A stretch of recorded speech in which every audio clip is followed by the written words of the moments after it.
Doom, 1993, a faceless US Marine. We learn that he was discharged for refusing an order to fire on civilians, a moment of defiant morality that sets him apart from his comrades. Reassigned as a security guard at a UAC facility on Mars moon Phobos, the Marine's routine existence is shattered when an experimental teleportation project goes disastrously wrong. Suddenly, a gateway to hell tears open, and demonic creatures pour into the base. As his fellow Marines are quickly overwhelmed, the Marine is forced to fight alone through the twisted corridors of Phobos. The journey takes him through the base's ruins, into the facility on Deimos, and ultimately into hell itself, all while the game's minimal narrative design transforms him into an everyman hero known simply as Doomguy.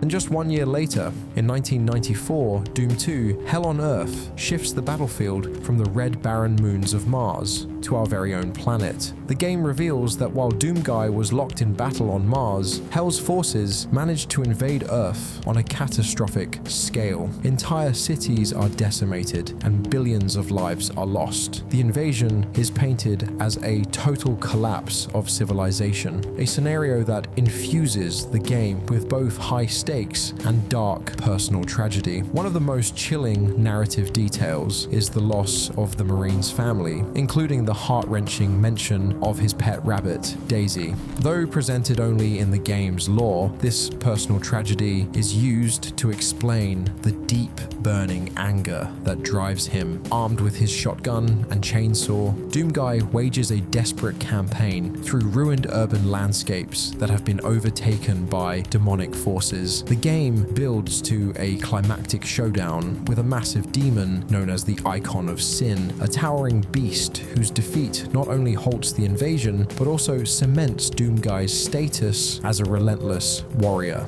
This victory is bittersweet. Earth is saved, but the cost is incalculable, and the seeds for further conflict are sown. In 1996, following the events of Doom 2, the threat from Hell remains far from over. In the expansions collectively known as Final Doom, the narrative deepens by presenting two parallel campaigns, each depicting separate demon outbreaks. One campaign, often referred to as Doom TNT Evolution, takes place at a UAC base on Jupiter's moon Io, where renewed teleportation experiments inadvertently open another gateway to hell. Here, the facility is caught off guard by a massive demonic assault. Doomguy, who happens to be in the right place at the right time, survives the massacre and embarks on a lone mission to obliterate the newly emerging demon forces. The other campaign, the Plutonia experiment, follows a secret UAC project aimed at developing technology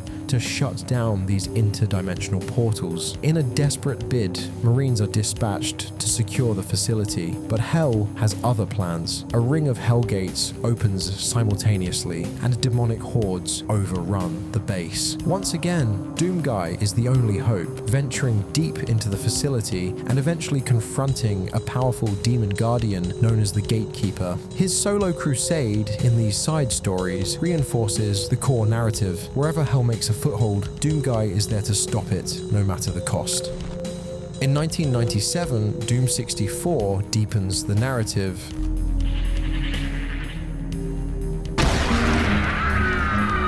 With a darker, more atmospheric approach. In this sequel, the story picks up after the previous invasions and is set in an environment that is even more twisted and foreboding. The UAC facilities on Mars have been abandoned and sealed off in a desperate attempt to contain the demonic contamination. But then a chilling discovery is made. A single demon has survived in the ruins, and it begins to rebuild an army from the dead. In response, Doomguy is called back to action for what is presented as his final mission, to eradicate the lingering demonic presence on Mars once and for all. The game takes you through the decaying corridors of the old UAC bases, now infused with an even deeper level of hellish corruption. The atmosphere is one of desolation and eternal torment. Doomguy battles through waves of enemies until he finally confronts the mother of all demons, the dark force behind behind this resurgence. In a climactic and brutal finale, he defeats her in a bloody confrontation. The ending of Doom 64 is pivotal. Instead of returning to Earth after his victory, Doomguy makes a fateful choice to remain in Hell.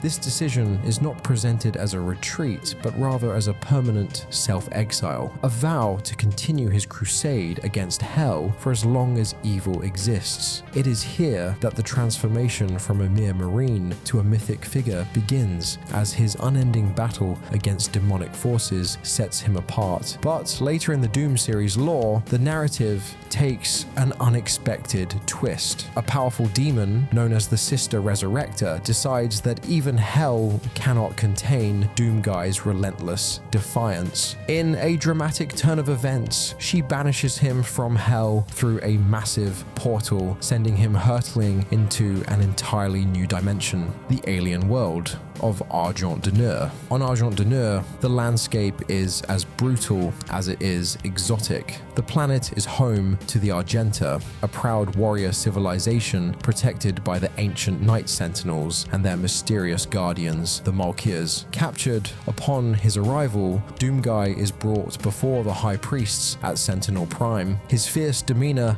and broken earth English earn him the nickname the Outlander. In keeping with local custom, he is forced to prove his worth in the Blood Arena, a brutal gladiatorial contest where he must battle through wave after wave of formidable foes. It is here that his signature battle cry, "Rip and Tear." Rip and tear until it is done. Rip and tear your guts. First echoes through the arena, marking the rebirth of the Marine as the legendary warrior known as the Doomslayer. Living among the Night Sentinels, the Outlander hones his combat skills and begins to truly embrace his destiny. The narrative intensifies when Argent de Nur is threatened by a massive hell portal opening on the Sentinel homeworld. Demonic hordes flood into the realm, reminiscent of the chaos on Mars and Earth, which is where Doom, the Dark Ages, the next game coming out later this year, the prequel, will be taking place. In the midst of a desperate battle in Taras Nabad, a mysterious guardian, the Seraphim, also known as Samur Makir, appears and leads him to the Divinity Machine, an ancient and cryptic device. In one transformative moment, the machine imbues him with divine power, enhancing his strength and speed beyond mortal limits. Armed with this otherworldly gift and a sacred relic called the Crucible, a potent energy blade once reserved for Sentinel Kings, he defeats a colossal titan in a battle that echoes throughout Argent de Nur's history. It is at this moment that he fully assumes the title Doomslayer. Donning the iconic green Praetor armor, he emerges not just as a warrior, but as the ultimate demon hunter, an avatar of unyielding force against the forces of hell. As the Doomslayer forges his legend among the Sentinels, internal conflicts begin to undermine the stability of Argent de Nur. The Malkiers, once trusted guardians of the Argenta, discover a way to harness Hell's mystical energy and convert it into a resource known as Argent Energy. Although powerful, this energy comes at a terrible cost. It is derived from the suffering and souls of the innocent. Under the enigmatic leadership of Khan Maker, the Malkiers form a secret pact with Hell, trading an endless supply of souls for the energy needed to sustain their civilization. When this dark secret is revealed, the Sentinels are split into bitter factions. One group, inspired by the Doomslayer's uncompromising ideals, vows to dismantle the unholy alliance, while others have grown dependent on the corrupt power. Tensions erupt into open conflict when traitorous priests lure loyal forces into a trap at Hell's citadel, Necrovol. In a desperate bid to turn the tide, Sentinel Commander Valen makes a pact with Hell to resurrect his fallen son, but the deal is twisted and his son returns as the monstrous icon of sin.